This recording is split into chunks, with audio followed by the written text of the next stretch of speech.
What's up, you guys? Well, welcome back to my channel. I don't know if I ever even say that. I'm not able to take my phone around with me because I do not ever want to violate a patient's rights or a patient's personal information. And so unfortunately I don't show you guys the day-to-day of what third year is like, but I do have planned a nice little skit that I'm gonna do with my classmates so I can kind of give you a feel for what it's actually like without any real patients, without any real patient information. And so I put a thing on my Instagram yesterday where I let you guys ask me whatever you wanted to ask me, and I'm gonna answer them today. So let's answer some questions. So I already peeked at a lot of them, and I will say by far 2 questions, the most commonly asked questions: what specialty I decided on, and when I'm gonna get married, and like how I met my fiance and that whole story. So let's start with school stuff first. What specialty I decided on. So it's been so hard for me to pick one specialty because I love everything and I love seeing all patients of all shapes and all sizes. And I was like really struggling. For a minute I was like OB, and then I was surgery, and then I was EM, and then but alhamdulillah, I think I decided on something, and I think ever since I made the decision I've been so confident and comfortable in it.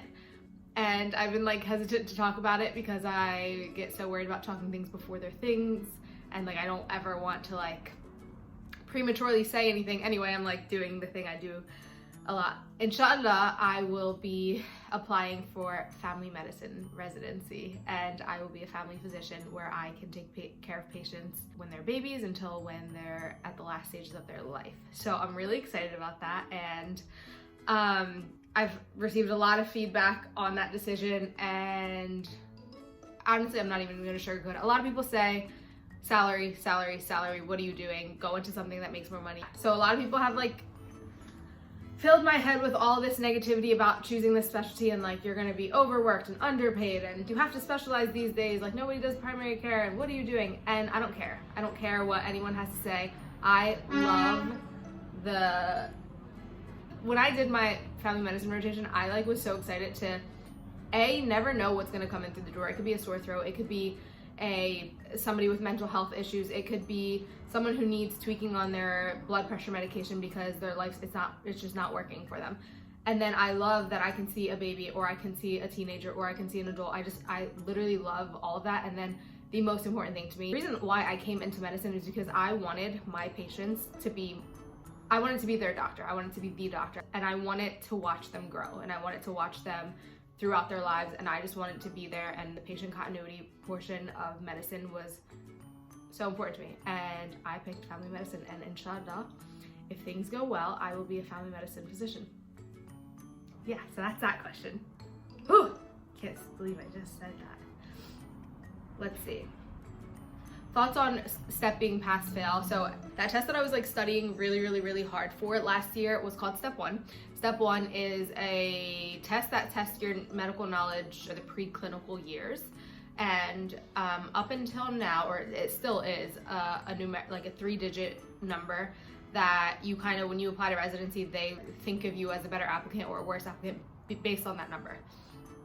A couple weeks ago now, the people in charge of this exam announced that it will be changed into PassFail, and so it'll no longer be like a 3-digit number. It'll just be a P or an F, and no one will know how you actually did. This could be its own video, but in summary, I think Step 2 will be the new Step 1, and the score that you get on Step 2 will kind of be what programs use to stratify you. So you really have to kill Step 2 now. So before it was like Step 1, Step 1, Step 1, but Step 2, I think, test you from more of a clinical perspective. It's not so much biochem. It's not what enzyme is involved in this. It's more like, how do you manage this patient? What are you going to treat them with?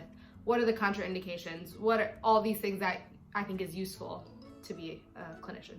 So I think it's good and bad. I think the scariest part is the unknown, but I think over the next few years, months, probably years, a lot of that unknown will be more clear. A lot of questions about hijab in medicine and in the hospital, and do patients treat you differently because of it? Okay, I live in a very diverse community. There are a lot of Muslims here, there are a lot of minorities here, so alhamdulillah, I have not faced that. I've had maybe 2 or 3 patients really express their dislike towards my religion and towards my choice of head covering. And that's chill. If I'm still a med student, if you don't want to see me, I can step out of the room. I don't have a problem with that. If the patient's uncomfortable or the patient doesn't want me in there, bye. I don't need to be in there. When I'm a physician, inshallah, you can choose to see me, you can choose to not see me. I will give great care to whoever walks in my door, and that's your choice. So you're gonna face it, probably. I'm not gonna treat you any differently, whether or not you like the way I look or you agree with my choices. I'm here to provide you with healthcare. All right, I'll talk about, so I'm engaged, cute little ring. And everyone wants to know how we met, what are we doing, when are you getting married? The how we met story, I've always wanted him and I to tell that story together and like film a YouTube video about it. And so I'm waiting for him to get here so we can do that. So I'm gonna hold off on that, but I will say that if it weren't for YouTube, I would have never met him. So thank you, YouTube, for that. And next question, when are you gonna get married? Are you having a big wedding? So I don't want a wedding. I've never wanted a wedding. It's nothing that I dreamed of since I was a kid. I've never like needed any of that. So inshallah, we're just gonna do like a small ketbik deb, which is our like religious ceremony.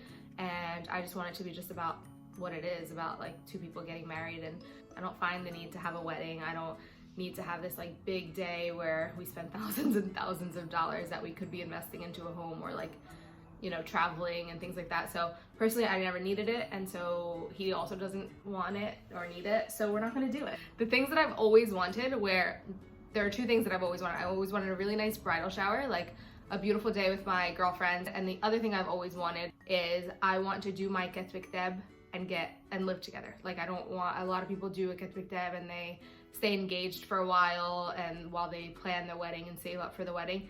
And I just want, when we're married, I want to live like a married couple, and I want to like start that next chapter in my life. We won't do our ketbik deb until we're ready to get married. Like, you know, ready to like be married, to live together, to have a place together. My relationship right now is a long distance relationship, and he's in the army. So we go sometimes weeks without talking.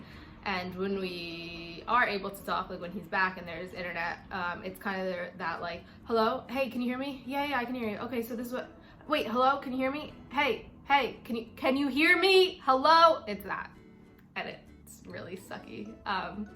And I'm laughing because it's so ironic, because anyone who knows me and like my family and my friends, I'm the least patient person. I have no patience, and like God gave me a lot of things and patience wasn't one of them. And God tests you with the things that you really need to be tested on. So like I just have no patience. And so he's like, here, I'm going to give you a person that you're gonna fall in love with, and then I'm gonna put you guys through this horrible test and not let you speak and make you long distance and, you know, put all of these barriers in front of you, and when you think they're all done, I'm just gonna throw some more in front of you. So I think God is like teaching me this lesson of patience, and sometimes I'm passing, but sometimes I'm failing, and I don't think I'm gonna get my man until I learn patience. And so I'm working on patience right now, and he'll be finished inshallah in September, and then we're gonna get it popping. Yeah, that's it. Okay, moving on. Also, we're doing a fiance visa, so like if you watch 90 Day Fiance, that's gonna be us. Okay, I think a lot of young Muslim women follow me, and a lot of young Muslim women hear exactly what I heard growing up, which is don't pursue a career that's too demanding or too difficult, because you're not gonna have time to raise a family.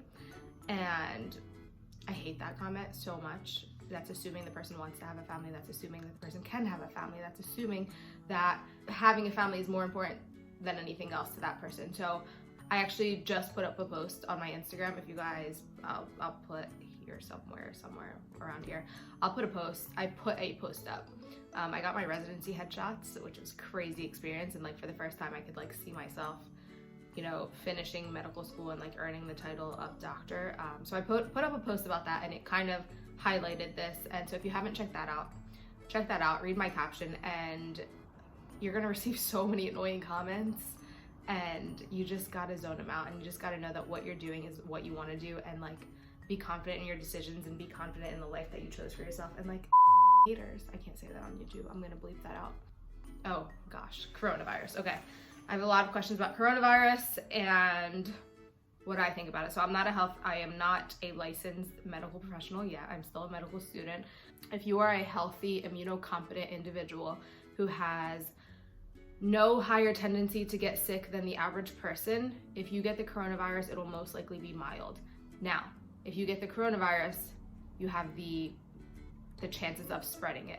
The chances that you spread it to someone who is immunocompromised, either the elderly or people with immunodeficiencies, that could actually have a severe effect on them. So I think people are like, the media is blowing this out of proportion. It's not that serious. It's not that serious. It's not that serious if you are privileged with health. Yes, it's not that serious. But you have to remember that like the problems in our world are because people only think about the effects of things on themselves, and it would be very ignorant of you to think like, I'm immunocompetent, I'm good, I'm gonna get it, I'm gonna have a 2-week thing where I have like flu-like symptoms and then I'm gonna clear. That's fine, but you don't know how it's gonna affect those around you who are actually sick and who actually, like, if they do contract the virus, what it's gonna do to them. So hand hygiene is the most important thing, and the only thing really that you should be concerned about right now.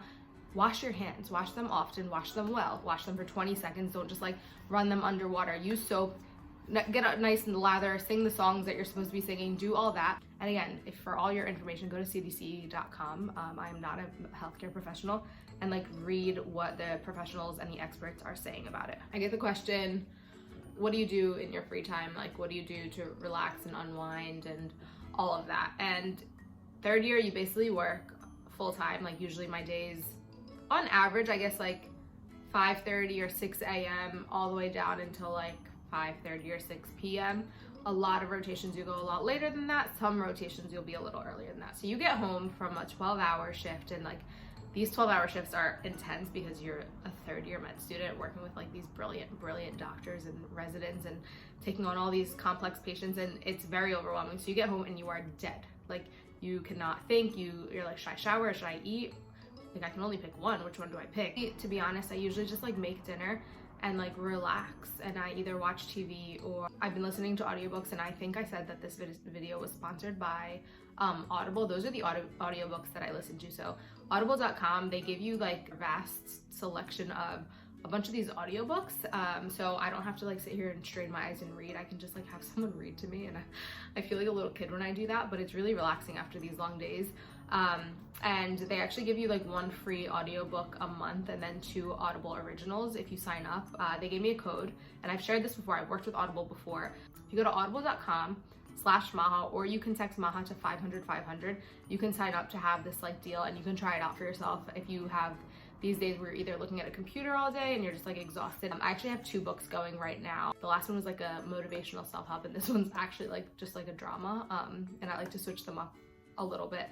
And so again, yeah, if you guys want to try that, that's what I either watch something on Netflix or I listen to Audible, these audiobooks that I download.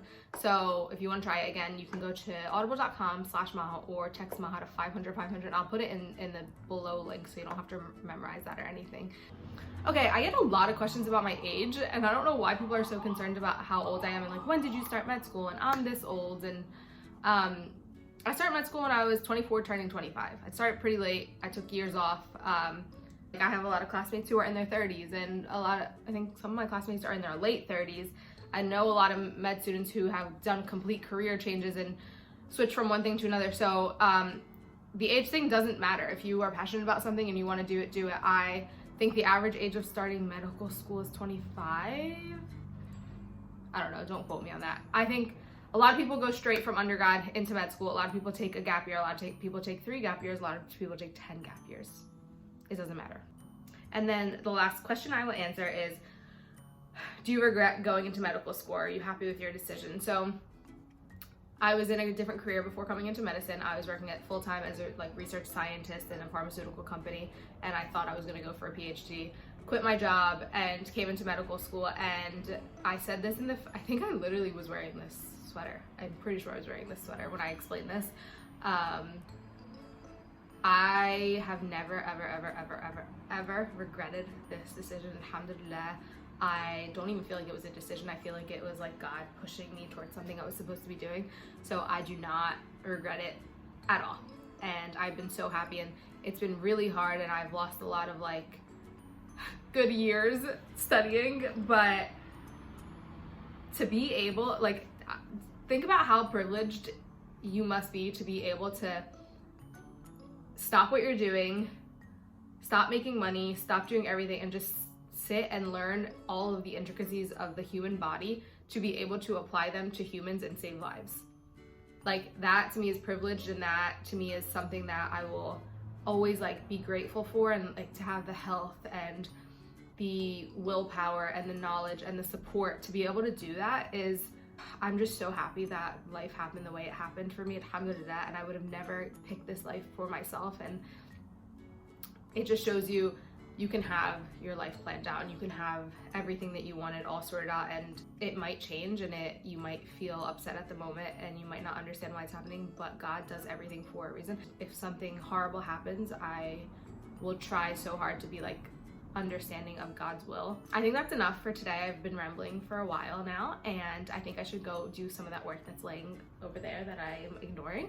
Look out for that video about like what third year is actually like without having all of these like restrictions and stuff. I think it's going to be a good one, and let me know what I can do to make this platform useful, because I'd like to do that. Okay guys, I'll see you in the next video.